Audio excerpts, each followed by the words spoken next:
So, meron ako dito mga yung mga gamit pang babae. So, nakilala ko si Jason since nung high school pa ako, magkaklase kami sa isang subject lang.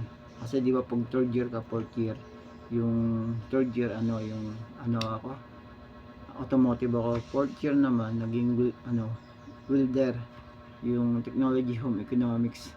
So, sa mga babae kasi mga cooking, cosmetology, yung mga ganun. Pagdating kasi ng third year, fourth year, iba na.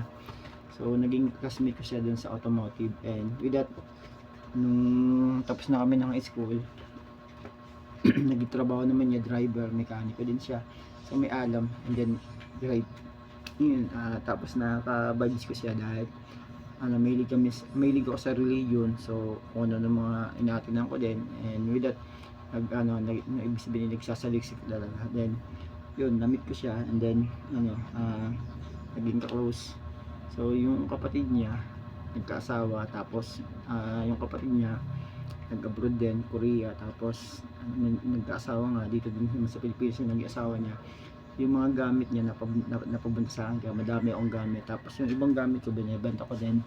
Nag-ukay-hukay ako, mapisin yun, dami kong damit dyan. Tapos yun, nagbenta ng gulay, nagbebenta ng basahan, kung ano na ba. Tapos yung mga gamit ko yan, gusto ko na siyang ibenta na rin talagang So yung nabili kong stationary bike, so ibig na magbayad ako ng 600 kasi binili ko sa junk shop. So at least kahit hindi na nagtitindahan ako, kahit sa bahay nakakapag-exercise pa rin ako.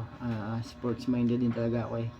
Yung gusto ko din yung meron akong pinagkakabalahan na hindi mo na makapag-jogging, makapag-bike man lang ako na dito lang gamit yung stationary bike. So hindi pa rin, ayun, nagkakaroon ako ng cellphone. Yung ibang cellphone ko naman galing sa Badyaw, nakipagpalit na ng gamit. Tapos ayun, mga cellphone sila, asan nga ba yung mga cellphone sila?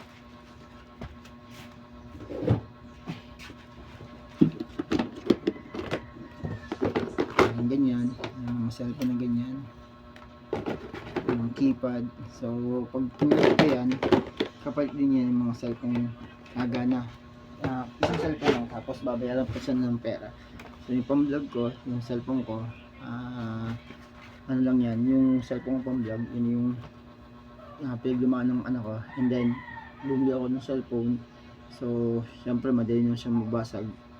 Makita mo, basag-basag na yan, pero nagagamit ko pa rin. Hindi maganda yung nabili kong ito ang ganito, yung kasi madulas din siya.